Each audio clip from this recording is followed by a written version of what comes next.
Okay, so we are continuing in Cheskas Abatim, third parak of Basra. We are now on Daf Lamed Chet. We are on the second to last line on Lamed Zayin Amabet. Second word on the line. We're talking about, in general, the parak is about chazaka. Again, the chazaka that we're talking about is the chazaka that allows you to effectively lose your contract that shows your ownership of a field, and instead you rely on the fact that you were there for 3 years.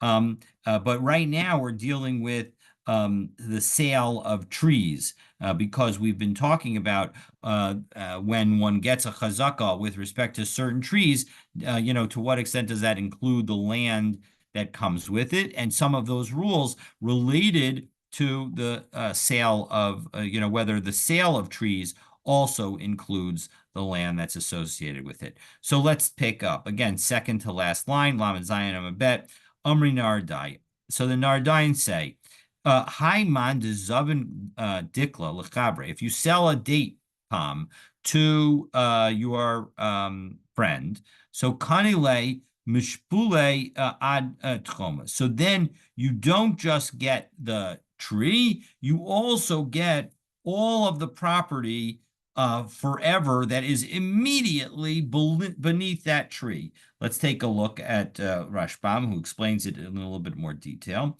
Mishupule ad tahoma, shulav beneath it, mitargaminan shiapoluhu, kolomar kol hakarka, keshule ha'ilan, that that all of the land that is beneath the tree, that's what you get. Dahainu sfas hakarka, from the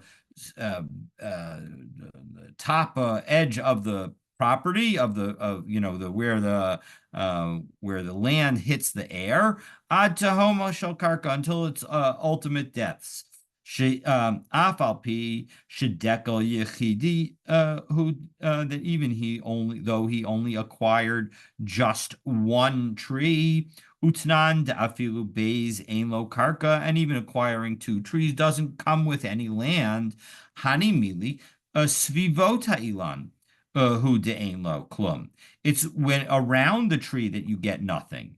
But kamosha yesh legimel, the way there is when you buy three, beinehem v'chutz, where you get the space between those three trees and also the space around those trees.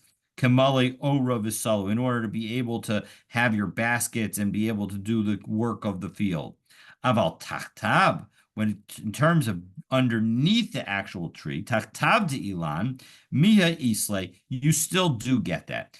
Kevan de ilan leperoseha niknan leperosav nikpona, that since the tree is acquired for its fruit, lehit kayem miktarkazu, in order to be nourished by this ground, gam im yimota ilan yita achar bimkomo, even if this tree were to die, you would be allowed to plant another one in its place. Va'eshmeina nami de'ein bal hasada yachol lachbir tachas ha'ilan, and the person who owns the rest of the field can't just dig underneath this tree. Afil lamata me'elef ama, even if you go 100 amot deep, you don't have that right. So now, as we turn to Lamed Chet Amud Aleph, so Maskif La Rava challenges this and says, "V'lei malay, let the person who's selling the tree say to the buyer, kurkuma derishka zvini lach, I am selling you a garden saffron." And so the point is that this is some kind of plant where you are expected to take it out, and therefore no land comes with it. Akor korkama derishka vizil. And as and just like I tell you to take your saffron plant and go, I'm going to tell you to take your tree and go. Ella amarava biva machmas tana. The point is that if he comes, it's not sufficient to just have that just being sold the tree will get you the land immediately underneath it, but rather you need to have a claim with it. Ella, take a look at the Rashbam, about 10 lines down in the narrow lines of the Rashbam. Ella Amarava, Haka hu dekane lakarka. Here's the situation where you actually will get the land. Shetachas ha'ilan, underneath the tree. Biva machmas hatayna, when it comes with a claim. Shetoen lamocher bepeirot, lamocher beferish mecharat li ha'ilan v'harkarka. It's where the plaintiff, the person who purchased the tree, claims that not only was the tree sold to him, but the land was sold with it. Shetachtav, that's underneath it. Lita achar bimkoma, in order to be able to plant something else in its place. Ubishtar, and it was done with a contract. Va'alchalte shnei chazaka, and I ate from this tree the number of years of a chazaka. And lo nisharti bishtari, and therefore, and then I wasn't careful about the contract and I lost it. Yoter mishalosh shanim, after 3 years had passed. Dahashta lo dami lekorkama derishka. And so as a result, this is not like the korkama derishka case at all. It's not, you can't, and you can get a chazaka, and we would say that it includes the property. So Amrle Mar Kashisha Braid the Rav Chistel or Rav Ashi. Well, 1 second. The Korkama Derishka Zabinle. Well, what happens if in fact he did sell it the way you sell a garden saffron, meaning you sold only the right without of the to the tree and not to replace it if the tree were to die? My Havalela Mabed. Well, then what should the person do to avoid this problem? Well, as we saw earlier this week, Ibaile Lemachuye, the seller, the person who sold it, he needs to complain. He needs to do a protest. Because if you don't say that a protest in this context would work. Hani mashkanta desura. Well, what about the mashkanta desura situation? That's where I borrow money from you, and you don't have the cash to pay me back. And so what we do is we agree to the following: you give me your land. And I say, all right, your land is worth about $100 a year in rental payments, and I lent you $1,000. So I'm going to hold on to your land and use it and benefit from it for 10 years, and then it will be as if you paid me back the $1,000. The kasa bahachi, and because we write in that document the following: b'mishlem shniya elin, that at the end of these number of years, tipok ara delo da below kesef. You're going to take this land without any payment. Well, ikabishle lishtar mashkanta. Now, if in fact I'm the lender and I'm the one who's holding this star mashkanta, I'm holding this this security document, I can hide it. And now I can say, I could say that I actually purchased it. Well, hachinami de mehemen. And are we going to say that he actually gets believed? So mitkane Rabban and Milsa, are the rabbis going to set something up to asi that's going to cause the borrower that they're trying to help to lose? No, of course not. Ella the borrower has the right to protest. And so hachinam, and should protest. He should protest every 3 years, so that way the person who lent him the money, the lender, doesn't get a chazaka in the land that he is occupying as a payment, as repayment for the loan.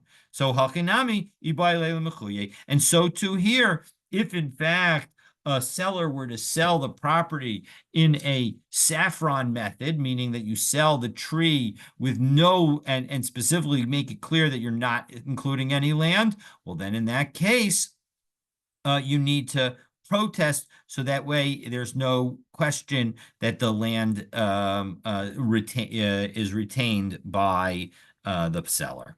Okay, so that brings us to the next Mishnah, and the next Mishnah addresses the question of where can you be in order to get, and where can the prior owner of the property be, and you get a chazaka. So shlosh artzos lechazaka. There are three lands with respect to getting a chazaka: Yehuda, ve'ever hayarden, ve'hagalil. There's the area of Yehuda, which is the western side of the Jordan. There's the other side of the Jordan, and then there's the Galil, the Galilee.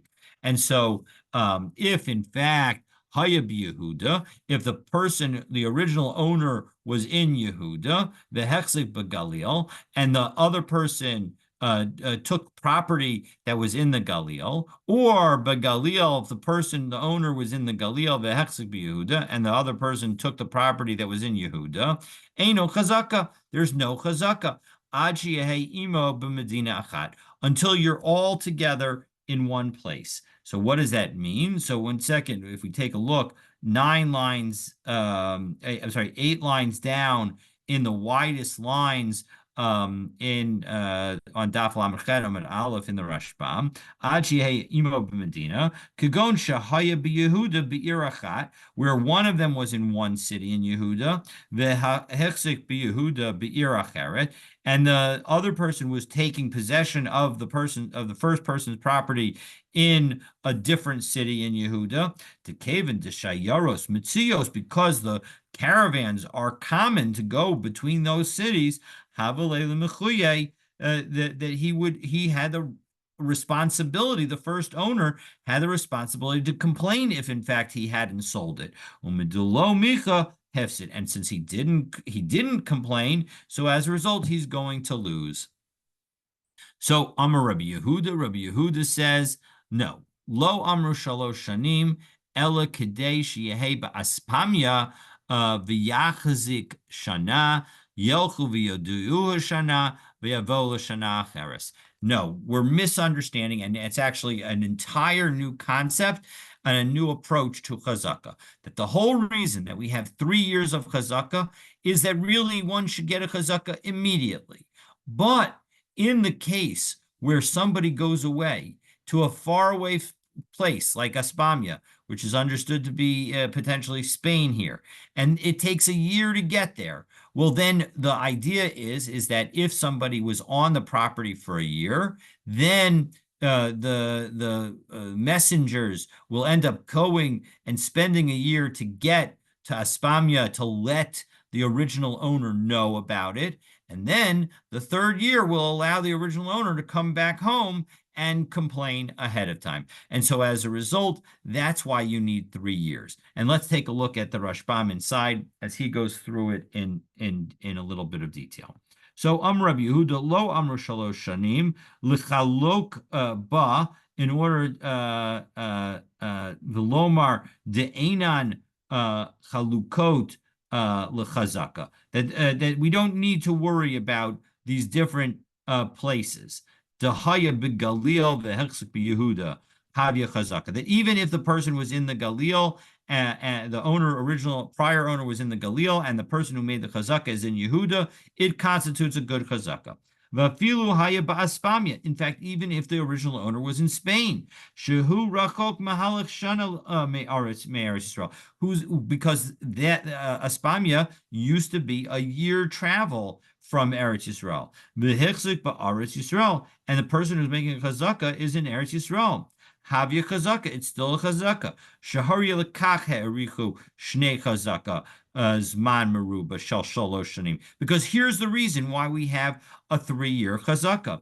Kedei sheyeur she'im haya ba'aspamya ve'im yachzik zeh b'karka shalo shana u'betoch shana Rishona Yatza Hakol Yelchu B'Shana Shniya V'Yodiyu Lebala Karka. So the first year, the voice, the noise will come out. The fact that the person was in the original owner's land, and then it'll take a year for that voice to get to the original owner. Shana Shlishit Yavo V'Yimcha. And then in the third year, the original owner will actually come back home to Israel and complain.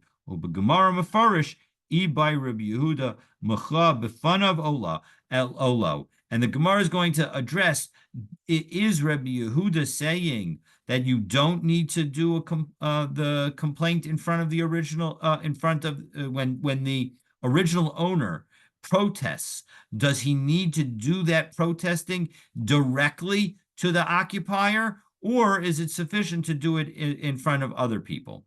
The uh V'yoter b'mahala shana. Well, what about if it turns out that you're somewhere like the North Pole or the South Pole where it will take more than a year to get there? Ein derech adam laharchik min. So that isn't common distance for somebody to go away from their house. Ulefi hava takano. And so as a result, we're not going to have that part of the takano. The time of the Rabbi Yehuda, lo mishum detlas shanin mizdaher inshi b'shtari. And the whole idea of Rabbi Yehuda is to say that this is not based on that a person holds on to a contract for 3 years. Ela kedemifarish, but as we explained, kadesh yehe, in order to give him time to get the information and go back and protest. The time of the chazaka l'didei, the lo shavik inish the achluha la'are below reshuse, because he's of the opinion that a person will never let anybody eat from his field without permission. Vafilu sha'achas, even for just a moment, v'shasik, and still be quiet about it. El lakach harichu, but the reason shalosh shanim, but the reason that we need to wait 3 years, shepamim haya hama'are rachok, but because sometimes the complainer, the person who's the protester, the person who owned the property previously, will be very far away. Aval I havi hama'ara be'ir.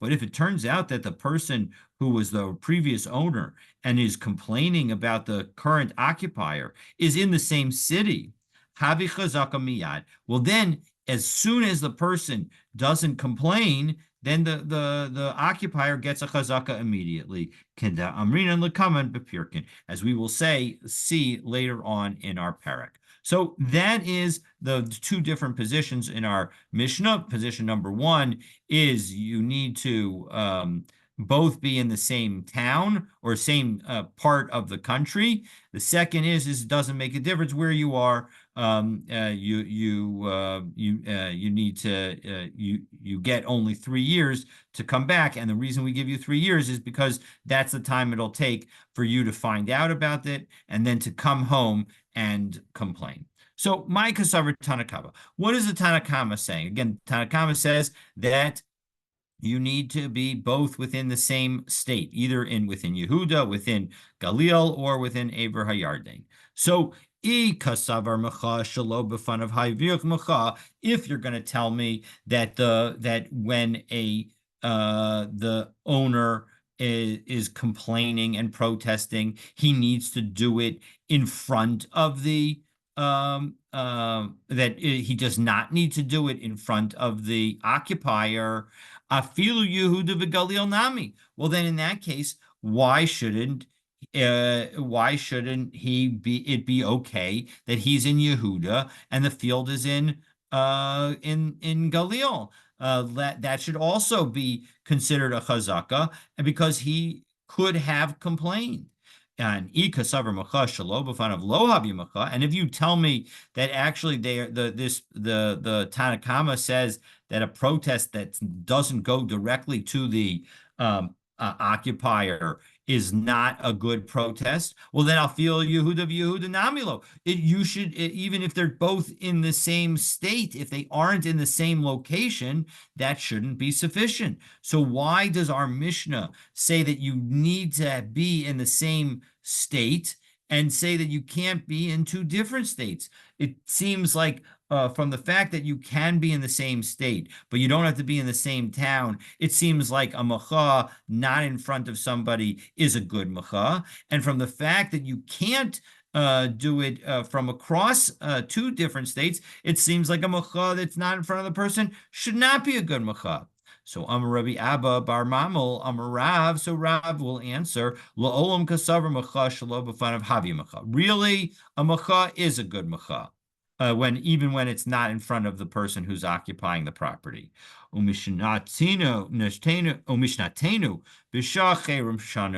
our Mishnah is dealing with a time of danger, a time of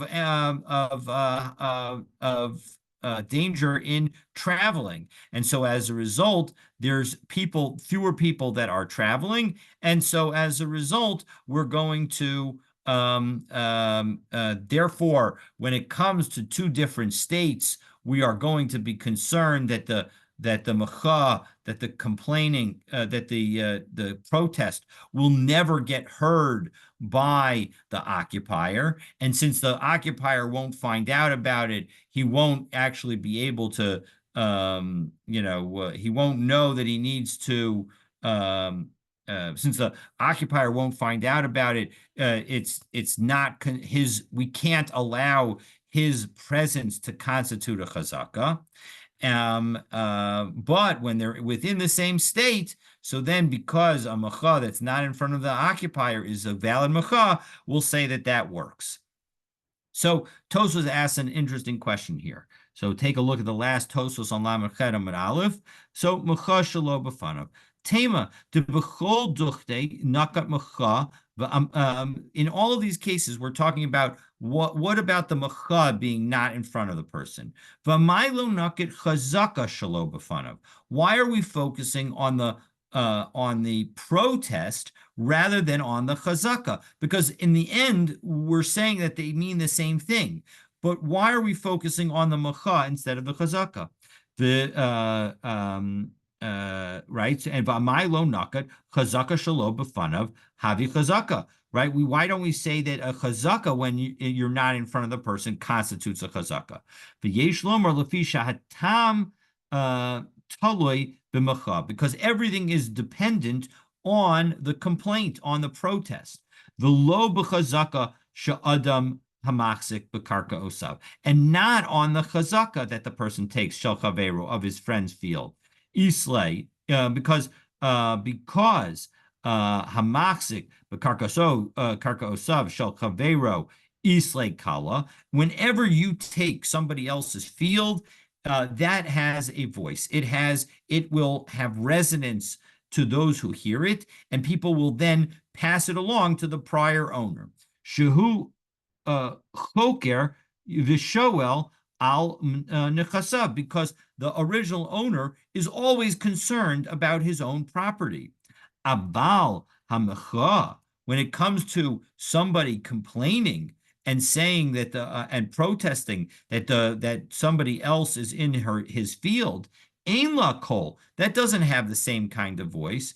Kol kach, to the same degree, she'ein hamachzik machzor yom machzor im mochalo bal karka, because the person who thinks that they bought the land is not going to be looking out to see whether the prior owner has complained about it. And lofikach ein chazkaso chazaka. And so it's because the macha doesn't get back to him that we're not going to let him get a chazaka. Kishe'ein yachal lishmoa macha'oto dema yoel shemicha. Because in that situation, what will it help for the person to complain? And since it won't help for the person to complain, so as a result, he won't bother complaining. And that's why we're not going to let the occupier take a chazaka in that situation. Okay, so now the Gemara asked back into the Gemara. So we're now in the last word or last abbreviation on the second line of Lamed Chet Amud Aleph. Umay shna Yehuda v'Galil denakit. Why, what's different about Yehuda and Galil that those places were chosen specifically? Hakamash Malan. This is what the Mishnah is telling us. As we turn to Lamed Chet Amud Bet, Distam Yehuda v'Galil kishas cherem damu. That in an ordinary situation, when you have the places of Yehuda and Galil, we can assume that those are distances of where there's hostility, and as a result, there are going to be few people traveling between them. Okay, so now we go back to the again, rulings with respect to protesting. So, and whether or not you get a chazaka in certain situations. So, Amar of Yehuda, Amar Rav, Ein machazikim b'nichsei boreach. that when somebody is running away, we're not going to allow other people to acquire their property through a chazaka. Kolomar, as a second line in next second narrow line in Rashbam, Kolomar, im hechzik, if somebody grabs it, ein a chazaka. There's no chazaka. Kedem farish va'azal, as we're going to explain. The kasavar mecha shelo b'fanav lo havi mecha, because we're going to end up saying that Rav Yehuda, in the name of Rav, is saying that a mecha that is not in front of the occupier is not a valid protest. And since the guy can't protest because he ran away, gamzeh lo yachol lahachzik. So the other person can't have a chazaka. The Rabbi Yehuda svirale de Amar, and this is like Rabbi Yehuda in our Mishnah, because the Amar b'masnisin yelchu v'yediuhu shana v'yavo shana acheres demashma tzarach limchot b'fanav. That the whole point of in Rabbi Yehuda's statement that we have the 3 years is in order for the guy to come back and to travel for the original owner to travel back to the original to his land and protest directly to the person who's on the land. And so as a result, when that can't happen, you can't get a chazaka. So this is all according to Rabbi Yehuda. So ki amrito kamei de Shmuel, when this was said in front of Shmuel, Amrli, he said to me, "V'chi limcho b'fanav hu tzarich." 1 second, you're telling me that you need to protest in front of the occupant? That's not true. The Rav, my kamashmalan. And when is Rav teach? So, and what's the implication of that Rav would be teaching us? That a protest when it's not directly to the person who's occupying isn't a good protest. Rav himself says, he says that it is a good protest. So, in fact, Rav Taima Ditana Didan Kamafarsh. So he was just explaining our Mishnah according to Rabbi Yehuda. V'lei lo svirale, but he does not actually agree with him. So that's one understanding of this statement of Rav, and one version of the statement of Rav, and an understanding of it. But there are those who say that actually what Rabbi Yehuda said was the following. Amar of Yehuda, Amar Rav, machazikim b'nechsei borech, that one can get a chazaka in the property of a fugitive. And then ki amriti kamei de Shmuel, when I said this in front of Shmuel, Amar li, he said to me, pshita, that's obvious. V'chi limcho b'fanav hu tzarich, do you need to protest in front of somebody else? You don't. So of course you should be able to get a chazaka even if the person ran away. So for Rav, my kamashmalan. So 1 second. So what's the point? Why did Rav teach this to Rav Yehuda? We already have the statement. Mecha shelo b'fanav haya mecha. V'ha amar of Rav Chad Zimna. Rav already said it, and we don't need to have in our tradition of the teachings multiple teachings of the same thing. So it must be that there's something extra here. So here's what Rav is teaching us. That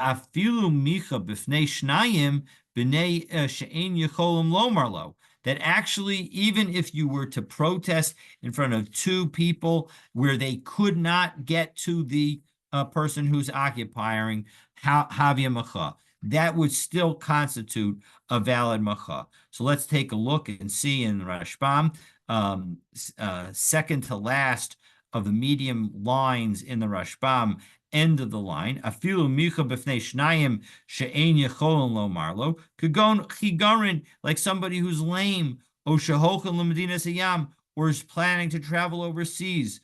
Umarchiken mioto hamalchut shadar ba hamachzik, and is going to be far away from the kingdom where the person who has taken possession of the property lives. So in that situation, that the bottom line is that even though the person that the prior owner complains to and protests to is not going to be able to directly tell the occupant directly that, hey, just so you know, there was a protest lodged against you.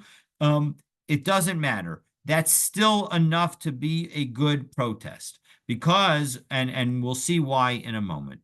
To Amar of Anan, Lididi, Mifarshali Mine Demar Shmuel. So it was explained to me by Shmuel, Micha Bifnei Shnei B'nei Adam Shiacholin Lomarlo, that although Shmuel doesn't require you to protest directly to the occupant, you do need to protest to two people who are able to tell the occupant directly. Havya Macha. That's when it's a good Macha.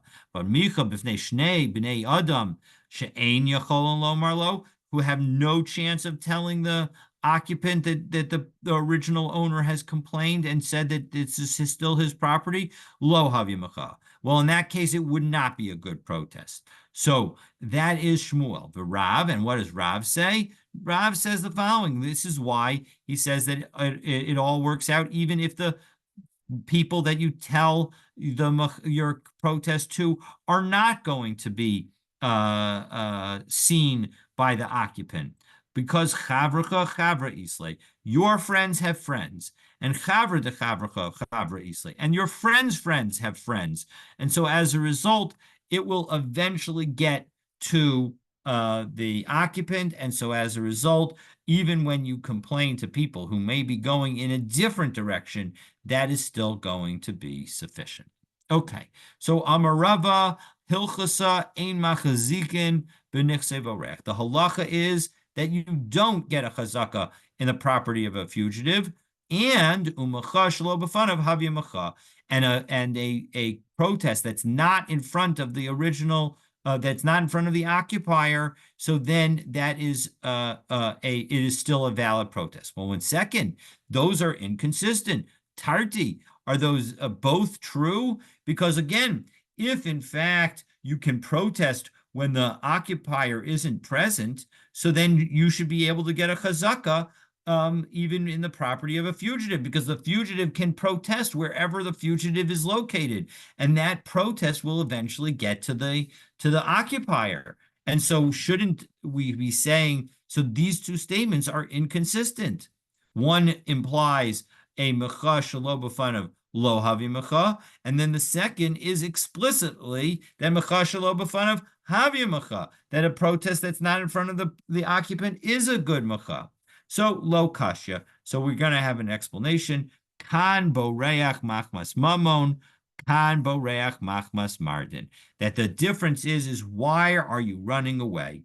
If you're running away, machmas mamon, because of monetary issues, well, then we're going to say that you actually do get a chazaka. And then we'll apply the principle of macha shelo b'fanav havi macha, that we're going to say that you should have protested, even though you are not able to come back. You should have protested, and your friends will have friends, and they will eventually get it to the right place. However, when Rava said that that you cannot get a chazaka when you're dealing with a property of a person who's run away, that's dealing with somebody who ran away because of some kind of murder charge. And so as a result, when you have somebody who is, obviously it's life or death situation for that person, then in that situation, we will say that we can understand why that person was unable to protest. So that leaves us with a very important question, which is what exactly is the wording that we should use in order to lodge our protest? And so for that, stay tuned for tomorrow's daf. Wishing you all a Shabbat Shalom.